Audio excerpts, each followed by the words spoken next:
వాసా section కూడా తీసుకోండి కొంచెం వాటర్ సప్లై చైర్లు వస్తున్నాయి మిగిలిన ఖాళీ చైర్లు. సిద్దిపేట జిల్లా ఉద్యమ రథసారథి కామ్రేడ్ మంద పవన్ గారికి, ఏఐఎస్ఎఫ్ సిద్దిపేట జిల్లా ప్రధాన కార్యదర్శి కామ్రేడ్ జేరిపోతుల జనార్దన్ గారికి, ఈ ప్రాంత బిడ్డ విద్యార్థి నాయకులు ఏఐఎస్ఎఫ్ జిల్లా వర్కింగ్ ప్రెసిడెంట్ రామగల్ల నరేష్ గారికి, గర్ల్స్ కన్వీనర్ శిరీష గారికి, జిల్లా నాయకులు వెలుపుల ప్రసన్న కుమార్ గారికి, మండల ప్రధాన కార్యదర్శి ఎండి యాసిన్ గారికి, మాజీ ఏఐ విద్యార్థి సంఘం నాయకులు కంతల భాస్కర్ రెడ్డి గారికి, కామ్రేడ్ సీనియర్ నేత సీనియర్ కమ్యూనిస్ట్ నాయకులు కామ్రేడ్ ఈరి భూమయ్య గారికి, హాజరైనటువంటి ఏఐఎస్ఎఫ్ నాయకులకు, విద్యార్థులకు ఏఐఎస్ఎఫ్ ప్రత్యేకమైనటువంటి ధన్యవాదాలు, కృతజ్ఞతలు తెలియజేస్తాము. అఖిల భారత విద్యార్థి సమైక్య ఏఐఎస్ఎఫ్ 1936 ఆగస్టు 12న ఉత్తరప్రదేశ్లోని బనారస్లో లక్నో యూనివర్సిటీలో ఆవిర్భవించి నేటికి 90 సంవత్సరాలు సుదీర్ఘమైనటువంటి విద్యార్థి ఉద్యమాల చరిత్ర కలిగినటువంటి గొప్ప విద్యార్థి సంఘం ఏదైతే ఉందంటే భారతదేశంలో కేవలం ఏఐఎస్ఎఫ్ మాత్రమే ఈ సందర్భంగా గొప్పగా చెప్పుకోవాల్సినటువంటి అవసరం మనందరి మీద ఉంది. మరియు ప్రైమరీ పాఠశాల విద్యార్థుల సమస్యల నుంచి హాస్టల్ సమస్యలు, పాఠశాల సమస్యలు, కళాశాలలో నెలకొన్నటువంటి సమస్యలు, యూనివర్సిటీ విద్యార్థుల సమస్యలు, ప్రైమరీ పాఠశాల నుంచి డిగ్రీలు, పీజీలు చదివినటువంటి విద్యార్థుల హక్కుల కోసం పోరాటం చేసినటువంటి గొప్ప విద్యార్థి సంఘం ఏఐఎస్ఎఫ్ అని సందర్భంగా తెలియజేసుకోవాల్సినటువంటి అఖిల భారత విద్యార్థి సమైక్య ఏఐఎస్ఎఫ్ 9వ వార్షికోత్సవ మహాసభకు నన్ను పిలవగానే ఇక్కడ రాగానే నన్ను ఏఎస్ఎఫ్ పతాక్షం చేసినందుకు ఏఎస్ఎఫ్ జిల్లా కమిటీకి ప్రత్యేకంగా ఉద్యమం చేయని తెలియజేసుకుంటా ఉన్నా. సరే, ఎందుకంటే ఒక చాలా గర్వంగా ఉంది. ఈరోజు ఏఎస్ఎఫ్ జెండా ఎగరేస్తా ఉంటానే మీ అందరు చూస్తా ఉంటే చాలా సంతోషంగా ఉంది. ఎందుకంటే ఏఎస్ఎఫ్ 1994 సంవత్సరంలో ఈ విద్యార్థి ఉద్యమంలో పాల్గొని దాదాపు 31 సంవత్సరాలుగా ఈ జిల్లాలో మరి జరుగుతున్నటువంటి అనేకమైన ప్రజాదరణలో భాగస్వామ్యం కల్పించింది మాతృ సంస్థ ఏదైనా ఉందంటే ఏఎస్ఎఫ్ అని చెప్పి సందర్భంగా గౌరవం చేస్తా ఉన్నా. ఏఎస్ఎఫ్ పనివేసి ఏఎస్ఎఫ్ జెండా వేస్తా ఉన్నాయి, అసలు రోమాలు నిక్కబరుస్తా ఉన్నాయి. నాకు తెలియకుండా నా శరీరం అంతా పోకించిపోయేటువంటి పద్ధతుల్లో ఈరోజు ఏఎస్ఎఫ్ జెండా వేస్తున్నట్టు అంత గర్వంగా ఉంది. ఈ 31 సంవత్సరాల ప్రజా ఉద్యమాల్లో మరి ఏఎస్ఎఫ్ నాకు రాజకీయ పాఠాలు, రాజకీయ ఓనమాలు అనిపించింది.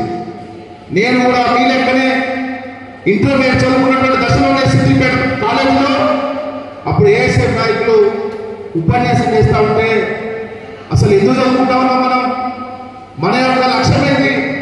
కేవలం పుస్తకాల పురుగు కాకుండా ఈ సమాజంలో జరుగుతున్నటువంటి అనేకమైనటువంటి రుగ్మతల పైన ఆలోచన పెంచుకోవాలని చెప్పి ఆ రోజు నాకు ఒక ఆలోచన కల్పించింది అఖిల భారత విద్యాసమితి ఏఎస్ఎఫ్ అని చెప్పి సందర్భంగా గుర్తు చేస్తాం. కేవలం చదువే కాదు, చదువుతూ పోరాడు, చదువుకై పోరాడని మనకు స్లోగన్ మిత్రులారా. ఎందుకు చెప్తామంటే మరి విద్యారంగ సమస్యలు ఈరోజు అనేకమైనటువంటి సమస్యలు ఉన్నాయి. సరే, ఇక్కడికి వచ్చిన వాళ్ళంతా పెద్ద పెద్ద ధనవంతుల కుటుంబాల్లో, భూస్వాముల కుటుంబాల నుంచి వచ్చినటువంటి కాదు పిల్లలు కాదు. మీరందరూ మనమంతా మన తల్లిదండ్రులు వ్యవసాయం చేసుకొని, కూలి పనులు చేసుకొని, చిన్న చిన్న పనులు చేసుకొని మన పిల్లల యొక్క భవిష్యత్తు అంధకారం కాకూడదు.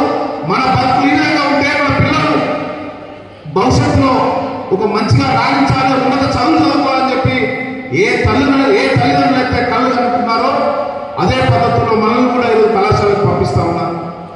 వాళ్ళు రాత్రనగా పగలనగా కాయకష్టం చేసి ఈరోజు వచ్చినటువంటి తినడానికి తిండి లేక, కట్టుకోవడానికి బట్టలు లేక, ఉండడానికి ఇల్లు లేక గ్రామీణ ప్రాంతాల్లో మన తల్లిదండ్రులు చాలా ఇబ్బందులు ఎదుర్కొంటారు మిత్రులారా. సరే, వస్తూ ఉంటే మనం చాలా ఎంజాయ్ చేస్తూ ఉన్నాం. కొంతమంది అందరూ తప్పుపడతలేదు.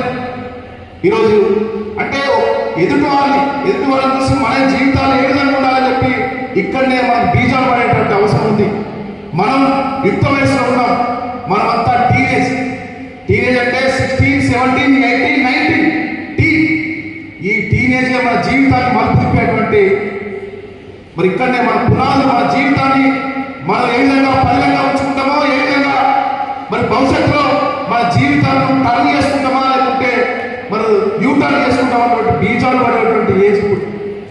అంతా ఇంటర్నెట్ అయిపోయినటువంటి దశలోనే మన జీవితంలో ఇంటర్ అంటే మన జీవితంలో ఏ విధంగా మనం ఈ సమాజంలో బతకాలి, ఏ విధంగా రాణించాలని చెప్పి ఇక్కడనే మన తొలి అడుగు మన జీవితాన్ని ప్రారంభించేటువంటి సందర్భం మిత్రులను. అందుకే నేను చెప్తా ఉన్నాను, మనమంతా గ్రామీణ ప్రాంతాల వచ్చేటువంటి ఒక రైతు బిడ్డగా, కూలీల బిడ్డగా మన ఈ ప్రాంతంలో చదువుకుంటున్నాం. మనమంతా కష్టపడి చదువుకోవాల్సిందే. మన పుస్తకాలతో పాటు ఈ సమాజంలో జరుగుతున్నటువంటి, ఈ దేశంలో జరుగుతున్నటువంటి, ఈ రాష్ట్రంలో జరుగుతున్నటువంటి మరి విద్యా విధానం పైన మనం చర్చించుకోవాల్సిన అవసరం ఉంది. ఈరోజు విద్యా విధానం ఏమైపోతుందో ఒకసారి ఆలోచన చేసుకోవాల్సిందిగా నేను ఈ సందర్భంగా గుర్తు చేస్తాను మిత్రులారా. ఎవరైతే డబ్బులు ఉన్నాయో, ఎవరైతే బలిసినోడు ఫీజు కట్టి పెద్ద పెద్ద కాలేజీల్లో లక్షలాది రూపాయలు డొనేషన్ కట్టుకున్న వాళ్ళకే ఈరోజు విద్య మరి అందరిలో సరుకు మాదిరిగా మనం అందరిలో చేరే అందరిలో సరుకు ఏ విధంగా డబ్బులు ఇచ్చి కొనుక్కుంటామో అదే రకంగా ఈరోజు విద్యను కూడా ఒక వ్యాపారమయంగా పేద విద్యార్థులకు అందరి ద్రాక్షగా ఈరోజు ఈ విద్యారంగంలో సమూలమైనటువంటి మార్పు తీసుకొచ్చి పేదవారికి విద్య అందకుండా ఈ పాలక ప్రభుత్వాలు అనుసరిస్తున్నటువంటి నేపథ్యంలోనే అందరికీ శాస్త్రీయ విద్యా విధానం కావాలి. ముఖ్యమంత్రి కొడుకైనా, ప్రధానమంత్రి కొడుకైనా, రైతు బిడ్డ అయినా, పార్లమెంట్ బిడ్డ అయినా, మరి కిరాణా కొట్టు బిడ్డ అయినా ఎవరైనా కూడా ఒకే స్కూల్లో ఒకే తరగతి చదివేటువంటి శాస్త్రీయ విద్యా విధానం కావాలని ఏఎస్ఎఫ్ మొదటి నుంచి కొట్లాడుతున్నటువంటి సంఘం ఈ దేశంలో మొదటి సంఘం ఏదంటే అది కేవలం అఖిల భారత విద్యా సమైక్య ఏఎస్ఎఫ్ అని చెప్పి మనమంతా గర్వంగా చెప్పవలసిన అవసరం ఉంది మిత్రులారా. ఎందుకంటే ఇంతకుముందే నా ముందు మాట్లాడినటువంటి తమ్ముడు చెప్పారు, ఈ దేశానికి స్వతంత్రం రాకముందే, దేశానికి స్వతంత్రం 1947 ఆగస్టు 15వ తేదీ వస్తే అఖిల భారత విద్యా సమైక్య 1936 ఆగస్టు 12వ తేదీన ఆవిర్భవించిన దేశంలో నేటికి 90 సంవత్సరాలు 90 వసంతాలు పూర్తి చేసుకున్నటువంటి ఒక ఏకైక మనోహర సంఘం ఈ దేశంలో విద్యారంగ సమస్యల పైన అంతర్గత ఉద్యమాలను వహించి నిజమైనటువంటి దేశభక్తుగా బ్రిటిష్ ముస్లింలను వెళ్ళగొట్టి దేశానికి సంపూర్ణ స్వతంత్రం కావాలని చెప్పి నినాదించినటువంటి ఏకైక సంఘం అఖిల భారత విద్యా సమైక్య అని చెప్పి సందర్భంగా గుర్తు చేస్తాం మిత్రులారా. మరి ఏఎస్ఎఫ్లో ఎవరు పనిచేశారు? ఏఎస్ఎఫ్లో అనేక రంగాల్లో నిష్ణాతులైనటువంటి ఏఎస్ఎఫ్ ఈ దేశానికి అనేక మంది ప్రధానమంత్రులు జవహర్లాల్ వాజ్పేయి మరి ఎస్ఏ డాంగే అనేటువంటి పెద్ద పెద్ద గొప్ప గొప్ప నాయకులు రాజకీయాల్లో సుధాకరైనటువంటి పెద్ద పెద్ద యుద్ధాలు యోధులను ఈరోజు ఈ దేశానికి ప్రధానమంత్రులు చేసింది. మరి ఈ దేశానికి శాస్త్రవేత్తలు అందించింది. ఈ దేశానికి అనేక మంది ఈ దేశం కోసం నిత్యం పేద ప్రజానికం కోసం ఆలోచించేటువంటి అనేక మంది రాజకీయవేత్తలను మరి అదేవిధంగా ఈ దేశంలో ఉన్నటువంటి అనేక పేద ప్రజానికానికి ఒక దిశను నిర్ణయించేటువంటి ఒక విద్యార్థి ఉద్యమంలో పనిచేసేటువంటి నాయకత్వాన్ని అందించినటువంటి ఒక గొప్ప సంఘం అది ఏఎస్ఎఫ్ అని చెప్పి సందర్భంగా మనం గర్వంగా చెప్పుకోవాల్సిన అవసరం ఉందని చెప్పి సందర్భంగా అభిప్రాయపడతాం. కానీ ఈ దేశంలో చదువుకోవడానికి వీలు లేకుండా అసలు బాబాసాహెబ్ అంబేద్కర్ రచించినటువంటి రాజ్యాంగాన్ని సమూలంగా మార్పులు చేసి అతి తక్కువ సమయంలో మీ వ్యాపార సామ్రాజ్యాన్ని పెంచుకోవాలనుకుంటున్నారా? తక్కువ ఖర్చుతో ఎక్కువ పబ్లిసిటీ చేయాలనుకుంటున్నారా? అయితే ఇంకెందుకు ఆలస్యం? మీ జేఎన్టీవీ తెలంగాణ ఛానల్లో అతి తక్కువ ఖర్చుతో ప్రకటనలివ్వండి. అత్యధిక లాభాలను సాధించుకోండి. వ్యాపార, వాణిజ్య, పాఠశాలలు, వైద్యశాలలు, హోటళ్లు, వస్త్ర దుకాణాలు, అన్ని రకాల వ్యాపార ప్రకటనల కొరకు సంప్రదించండి. మా ఫోన్ నంబర్స్ 8558280881 9247896607.